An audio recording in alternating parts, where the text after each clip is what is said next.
Assalamu alaikum dear students. Continuing with chemical properties of carboxylic acids. Today we are going to study another chemical reaction, another important chemical reaction in fact shown by carboxylic acids, that is Smith reaction. Smith reaction is another name reaction shown by carboxylic acids. Before going through the Smith reaction, let us revise a little bit. थोड़ा हम लोग revise कर लेते हैं हम क्या पढ़ रहे हैं और कहां तक पढ़ा था। उसके बाद हम स्मिथ रिएक्शन को डिटेल में डिस्कस कर लेंगे। ये एक नेम रिएक्शन है, इसलिए इसकी इंपॉर्टेंस थोड़ी बहुत ज्यादा रहेगी और इसका एक और यूज रहेगा। ये हमारा आगे जो हम नाइट्रोजन कंपाउंड्स पढ़ने जा रहे हैं, अमाइनस पढ़ने जा रहे हैं, स्मिथ रिएक्शन वहां पे एज ए प्रेपरेशन भी सर्व करेगा। हमारा Schmidt reaction is used to prepare primary amines from carboxylic acids. ठीक, यहां पे आ जाइए आप। हम लोग क्या पढ़ रहे हैं, आप सबको पता है हम लोग कार्बोक्सिलिक एसिड स्टडी कर रहे हैं। कार्बोक्सिलिक एसिड्स में हम केमिकल प्रॉपर्टीज पे पहुंच चुके हैं, हम केमिकल प्रॉपर्टीज डिस्कस कर रहे हैं। ये जो केमिकल प्रॉपर्टीज थी कार्बोक्सिलिक एसिड्स की, उनको हमने 4 मेन हेड्स में डिवाइड कर लिया था। सिस्टमैटिक बनाने के लिए 4 मेन हेड्स में डिवाइड किया था। उसमें हमने पहला हेड जो पढ़ा था कार्बोक्सिलिक एसिड्स का जो पढ़ा था, उसमें हमने पढ़ा था reaction of carboxylic acids due to this hydrogen. Reaction of carboxylic acids due to this hydrogen, hydroxyl hydrogen की वजह से जो रिएक्शन शो करते हैं, जिसमें हमने एसिडिक कैरेक्टर डिस्कस किया डिटेल में। उसके बाद हमने बोला reactions of carboxylic acids due to OH group as a whole, due to this OH group as a whole, reaction of carboxylic acids due to hydroxyl group, or we can simply say those reactions in which carbon oxygen bond is broken। ठीक, उसके बाद हमने third category लिया था, जो हमने बोला था reactions of carboxylic acids due to COOH as a whole. Reactions due to COOH group as a whole, carboxylic group पूरा का पूरा जिसमें इन्वॉल्व होता है, वही हम लोग डिस्कस कर रहे हैं। इसमें भी हमने 2-3 रिएक्शंस जो है डिस्कस कर ली है, 2-3 इंपॉर्टेंट रिएक्शंस जो है वो हमने डिस्कस कर ली है। ठीक, आज हम इसी कैटेगरी में एक और रिएक्शन डिस्कस करने जा रहे हैं जिसका नाम है स्मिथ रिएक्शन। सो स्मिथ रिएक्शन में पूरा कार्बोक्सिलिक ग्रुप इन्वॉल्व हो जाएगा। ठीक, एक और चीज, ये reaction as in method of preparation serve करेगा हमारा प्राइमरी अमाइन में। इससे हम प्राइमरी अमाइन बनाएंगे। अब आप यहां पे देख लीजिए, ये स्मिथ रिएक्शन जो है ये है क्या, ये रिएक्शन कार्बोक्सिलिक एसिड्स कैसे शो करते हैं। Remember, Smith reaction is the reaction, it is the reaction, Smith reaction is the reaction of carboxylic acids, it is the reaction of carboxylic acids with hydrazoic acid, with hydrozoic acid. Remember, reaction of carboxylic acids with hydrozoic acid, that is N3H. This is called as hydrozoic acid. Hydrozoic acid in presence of concentrated H2SO4 as catalyst to form first degree amines, to form primary amines, to form primary amines। फिर से देख लीजिए, Smith reaction एक ऐसी reaction है जो carboxylic acid show करते हैं। किसके साथ शो करते हैं? हाइड्रोजोइक एसिड के साथ शो करते हैं, लेकिन किसकी मौजूदगी में? कंसंट्रेटेड H2SO4 की मौजूदगी में। और ये हमारा क्या बना देते हैं? ये हमारा प्राइमरी अमाइन बनाते हैं। जनरल रिएक्शन लिख लीजिए आप। अगर हम ऐसे देखेंगे तो this is carboxylic acid, this is carboxylic acid, general formula of carboxylic acid upon treatment with hydrozoic acid, carboxylic acid upon treatment with hydrozoic acid in presence of sulfuric acid concentrated as catalyst to form primary amine or NH2, that is first degree amine बनाएगा ये, along with the release of carbon dioxide. इसमें carbon dioxide gas हमारा बाहर आ जाएगा। This very reaction is called as Smith reaction. Name reaction है इसलिए ये ज्यादा इंपॉर्टेंट रहेगी, नेम रिएक्शन होने की वजह से ये ज्यादा इंपॉर्टेंट रहेगी। स्मिथ रिएक्शन देख लीजिए, वही मैंने बोला it is the reaction of carboxylic acid with hydrazoic acid in presence of sulphuric acid to form primary amine. इसमें कार्बन डाइऑक्साइड और नाइट्रोजन गैस बाहर आ जाएगा, यह साइड प्रोडक्ट बनेगा। ठीक, इसको छोड़ दीजिए। यहां पे देख लीजिए, हमारा कार्बोक्सिलिक एसिड जो होता है ये रिएक्शन करेगा हाइड्रोजोइक एसिड के साथ। हाइड्रोजोइक एसिड है क्या, ये N3H है। ये क्या बनाएगा हमारा प्राइमरी अमाइन। अब आप यहां पे देख लीजिए, एक एग्जांपल लिखेंगे, उसके बाद एक और पॉइंट देख लीजिए जो मैं क्लियर करने जा रहा हूं यहां पे। This is acetic acid, this is acetic acid. अगर इसकी एग्जांपल लेंगे, upon treatment with hydrazoic acid in presence of sulphuric acid concentrated, it will result in the formation of methyl amine along with the release of carbon dioxide and nitrogen gas। यहां पे देख लीजिए, हमारा acetic acid जो है, ध्यान से देख लीजिए, हमारे एसिटिक एसिड में 2 कार्बन है, जबकि प्राइमरी एसिड जो यहां से प्रिपेयर होके आया, जबकि प्राइमरी अमाइन जो यहां से प्रिपेयर होके आया, इसमें सिर्फ एक ही कार्बन है। That means primary amine will possess 1 carbon less than that of parent carboxylic acid. तो यहां पे मैं एक और लाइन ऐड कर लेता हूं, मैं यहां पे लिख लेता हूं, Smith reaction is the reaction of carboxylic acids with hydrozoic acid in presence of concentrated H2SO4 sulfuric acid to form primary amines having 1 carbon less than that of parent carboxylic acid। इसका मतलब क्या हुआ, अगर हमारे carboxylic acid में 2 carbon है तो primary amine में 1 रहेगा। अगर कार्बोक्सिलिक एसिड में 3 कार्बन रहेंगे तो प्राइमरी अमाइन जो प्रिपेयर होगा सब्सिक्वेंटली उसमें 2 ही होंगे, 1 carbon atom less than that of parent carboxylic acid। This reaction is called as Smith reaction, very important reaction। This is the general reaction। Carboxylic acid reaction करा लेंगे hydrazoic acid के साथ in presence of sulphuric acid, ये हमारा primary amine बनाएगा along with the release of carbon dioxide gas and nitrogen gas. This is the general reaction. ये हमारी example है, acetic acid upon treatment with hydrazoic acid in presence of sulfuric acid results in the formation of methyl amine along with the release of carbon dioxide and nitrogen gas। By comparing acetic acid and methyl amine, we can clearly see that there is 1 carbon atom less in primary amine than that of acetic acid। यही मैंने यहां पे बोला, हमारा जो amine बनेगा उसमें 1 carbon कम रहेगा पैरेंट कार्बोक्सिलिक एसिड से। ठीक, this is the general reaction, this is the introduction. आप इसको लिख लीजिए, इसका मैकेनिज्म इंपॉर्टेंट रहेगा, बीइंग नेम रिएक्शन।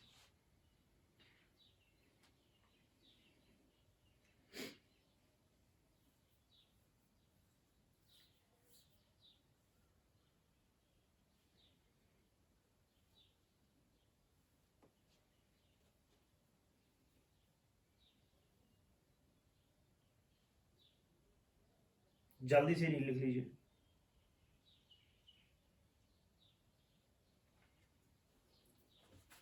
ठीक, मिटा दे, इसको मिटा देते हैं और इसका मैकेनिज्म डिस्कस कर लेते हैं। हमारी नेम रिएक्शन है इसलिए इसका मैकेनिज्म ज्यादा इंपॉर्टेंट रहेगा, ये मैं रिपीटेडली बोलता जा रहा हूं।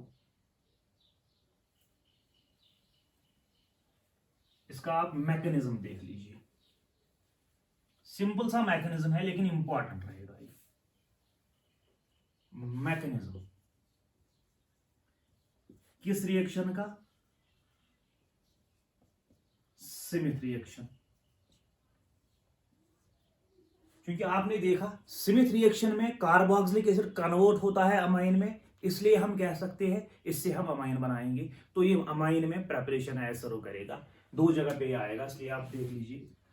इसका जो मैकेनिज्म रहेगा, this reaction proceeds by protonation. मैंने जो अभी बोला, मैंने बोला this reaction takes place in presence of sulphuric acid as catalyst. Sulphuric acid हमारा प्रोटॉन देगा, वो प्रोटॉन जाके अटैक करेगा कार्बोक्सिलिक एसिड पे। वही मैं बोलूंगा this reaction proceeds, remember this reaction proceeds by protonation, protonation of carboxylic acids. पहले प्रोटोनेशन होगी कार्बोक्सिलिक एसिड की, ये प्रोटॉन आएगा कहां, अभी आप मैकेनिज्म में देखोगे, ये हमारा एसिड देगा।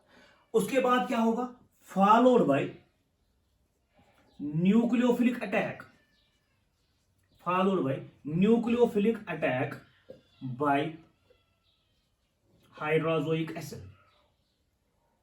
ये हाइड्रोजोइक एसिड हमारा न्यूक्लियोफिलिक अटैक करेगा, followed by nucleophilic attack of hydrazoic acid elimination, उसके बाद एलिमिनेशन होगा, एलिमिनेशन होगा।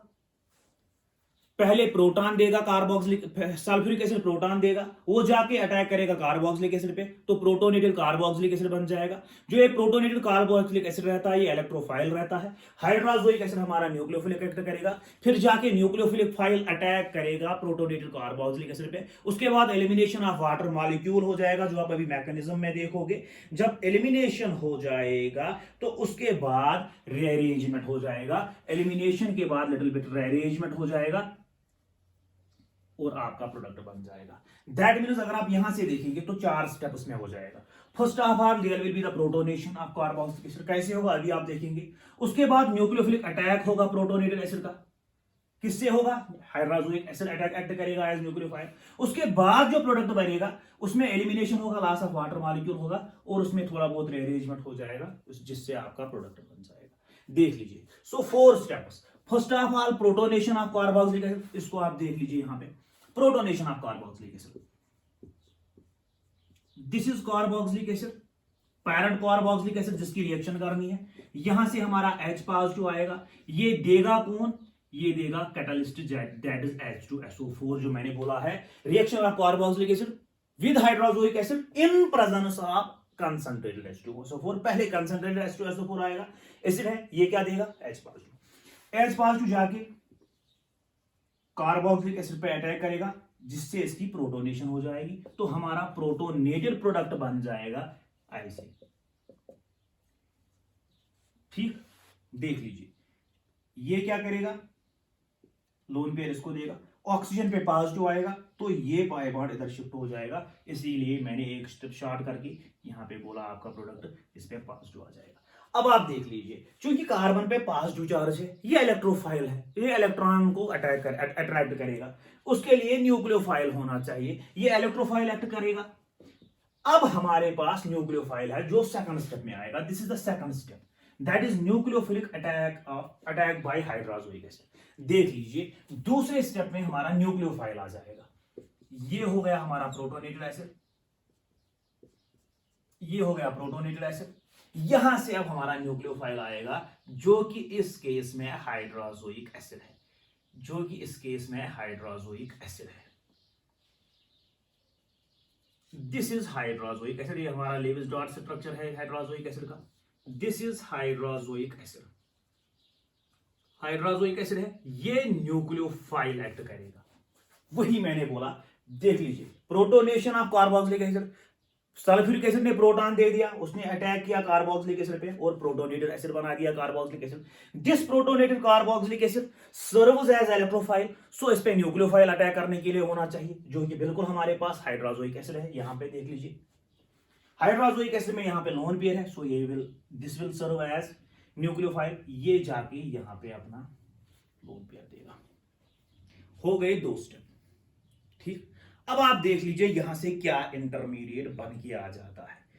देख लीजिए यहां से क्या इंटरमीडिएट बन के आ जाएगा, ऐसे इस पे पॉजिटिव है, ये इस पे नेगेटिव है, वो लोअर पेयर है, आर बन के आ जाएगा। ध्यान से देख लीजिए, यहां से OH, यहां से OH, 2 OH अपने रहेंगे, यहां से आएगा N के साथ हमारा H, इस पे पॉजिटिव था, इस पे नेगेटिव था, लोन पेयर डोनेट कर ली, पॉजिटिव आएगा, पॉजिटिव है नेगेटिव कैंसिल हो जाएगा, एक लोन पेयर वहां ही रहेगी, यहां से N, इस पे positive, triple bond N। This is the intermediate formed as a result of nucleophilic attack of hydrazoic acid on protonated carboxylic acid.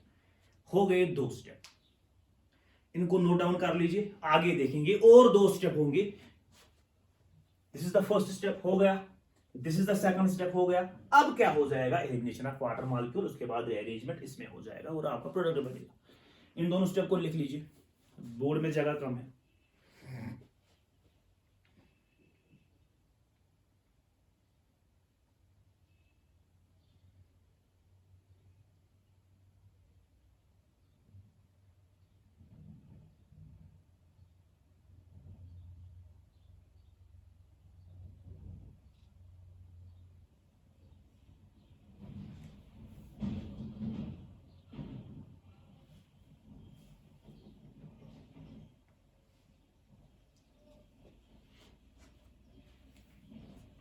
एक स्टेप यहां पे आ जाएगा, उसको भी लिख लेते हैं। अब एलिमिनेशन और रीअरेंजमेंट बचा है, देख लीजिए। थर्ड स्टेप हमारा एलिमिनेशन आएगा। ये वाले इंटरमीडिएट को यहां पे लेके आ जाओ, यहां पे OH, यहां पे OH, यहां से नाइट्रोजन, सिंगल बॉन्ड है, नाइट्रोजन के साथ हाइड्रोजन है, सिंगल बॉन्ड नाइट्रोजन, इस पे पॉजिटिव है, ट्रिपल बॉन्ड नाइट्रोजन। ये न्यूक्लियोफिलिक अटैक से बन गया। देख लीजिए यहां पे थोड़ा बहुत रीअरेंजमेंट हो जाएगा, जो मैंने बोला था रीअरेंजमेंट स्टेप हो जाएगा। ये नीचे आ जाएगा, यहां से सॉरी एलिमिनेशन हो जाएगा, एलिमिनेशन फॉलोड बाय रीअरेंजमेंट। देख लीजिए यहां से ये बॉन्ड नीचे, यहां से H पॉजिटिव, ये बाहर आ गया as OH negative, OH positive react करेगा H पॉजिटिव के साथ, so elimination of water molecule हो जाएगा और आपका प्रोडक्ट बन के आ जाएगा थर्ड स्टेप में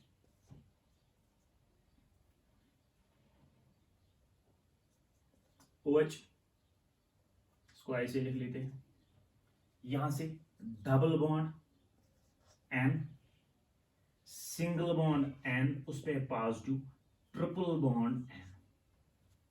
ठीक, क्लियर? देख लीजिए अब यहां पे H पॉजिटिव नीचे आ जाएगा, ये इधर चला जाएगा, तो यहां पे टॉटोमेरिज्म हो जाएगा।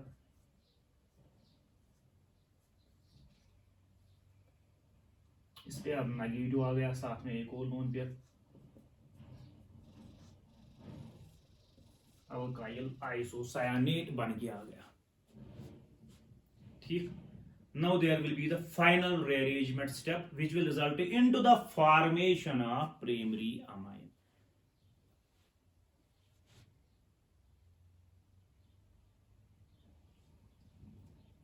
ठीक, फाइनल स्टेप यहां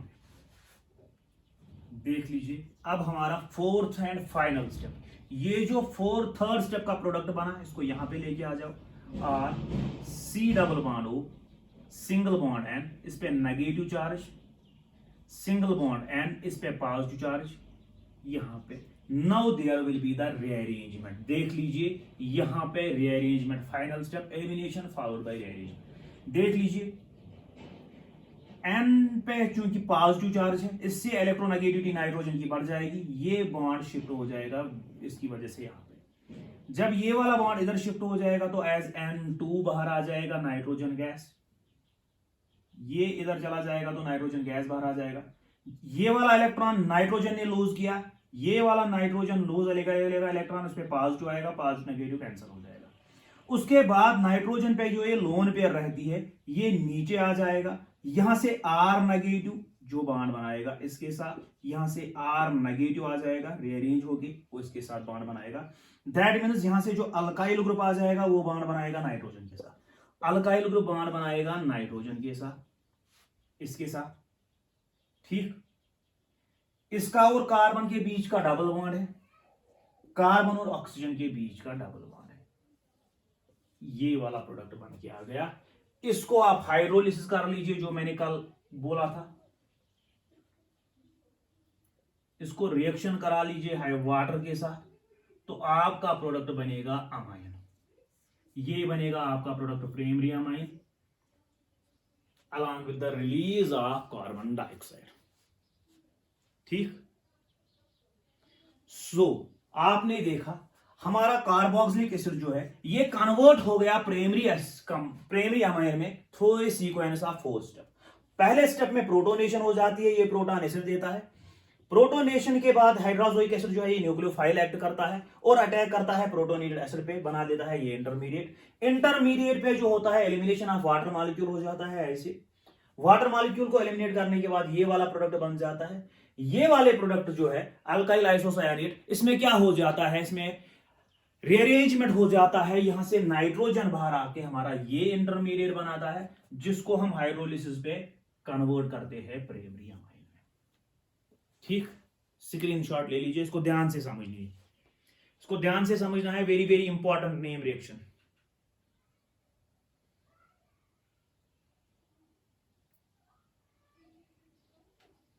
वेरी वेरी इंपॉर्टेंट रिएक्शन।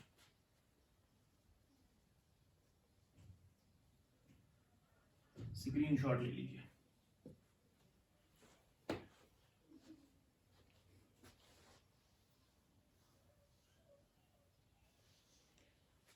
ठीक, अब लास्ट रिएक्शन जो हम इसमें डिस्कस करने जा रहे हैं वो डिस्कस करने जा रहे हैं halogenation of carboxylic acids.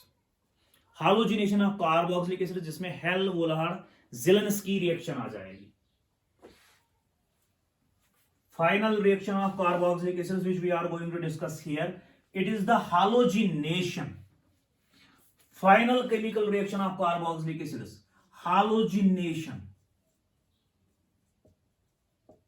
Halogenation of carboxylic acids. This is the fourth and final category of the reactions. Carboxylic acids को halogenation करेंगे। ठीक, इसमें एक रिएक्शन आती है जिसको आप बोलेंगे HVZ। HVZ रिएक्शन का नाम दिया गया है इसको। This is called as HVZ reaction. That is Hell Wohlard Zelinsky reaction. Hell Volhard Zelinsky reaction. Remember, Hell Wohlard Zelinsky reaction is shown by those carboxylic acids. It is shown by those carboxylic acids having alpha carbon, alpha hydrogen ही लिख लीजिए। Hell Wohlard Zelinsky reaction is shown by those carboxylic acids having alpha hydrogen like this. यहां पे देख लीजिए आप, this is carboxylic acid, ये हमारा कार्बोक्सिलिक एसिड है। दिस इज अल्फा कार्बन, इसके साथ में 3 अल्फा हाइड्रोजन है। अगर अल्फा हाइड्रोजन नहीं होंगे तो HVZ रिएक्शन भी नहीं होगी। हालोजिनेशन ऑफ कार्बोक्सिलिक एसिड्स, इसमें इंपॉर्टेंट रिएक्शन एक ही है, नेम रिएक्शन है, HVZ रिएक्शन बोला जाता है। This is called as Hell Volhard Zelinsky reaction. This is the reaction of carboxylic acids having alpha hydrogen. Very very important, carboxylic acids having alpha hydrogen shows this type of reaction. Other carboxylic acids will not show this type of reaction. ये बात आप याद रख लीजिए, जहन में रख लीजिए।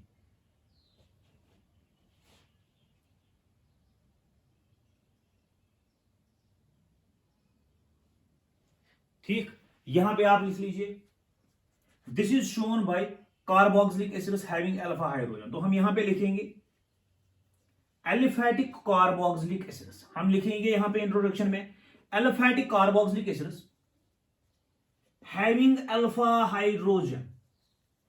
Aliphatic carboxylic acids having alpha hydrogen upon halogenation. Upon halogenation, aliphatic carboxylic acids having alpha hydrogen, this is important, upon halogenation forms alpha halo acids. This reaction is called as Hell Wohlard Zelinsky reaction. Carboxylic acids लेंगे जिनमें alpha hydrogen है, उनको हालोजिनेशन करेंगे तो ये product बनाएंगे हमारा alpha हालो acids.